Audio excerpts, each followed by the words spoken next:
Sino ba naman ang di mababaliw sa talo tas ipapanalo ka ng isang game tas sunod-sunod na talo ulit?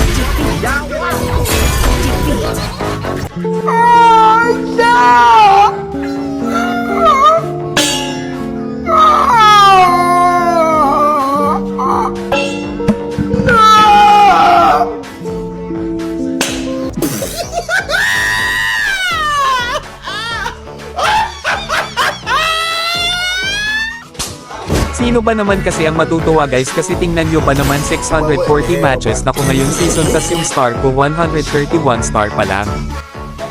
Ang ina ninyong lahat. Mainit nga ulo ko kaya mangbogbog tayo ng mga kalaban. Bago natin umpisahan baka di pa kayo naka-follow pa follow like share naman para lagi kayong updated sa mga susunod kong mga video. Maraming salamat. By the way guys, mamimigay nga pala ako ng Starlight sa maswerteng mananalo. Paano makasali? Follow nyo lang ang FB page ko at YouTube channel ko, like mo na din at mag-react sa latest post ko. Back to the game guys, di na muna po magsasalita, panoorin nyo na lang hanggang dulo. Understood. Enemy ult on C.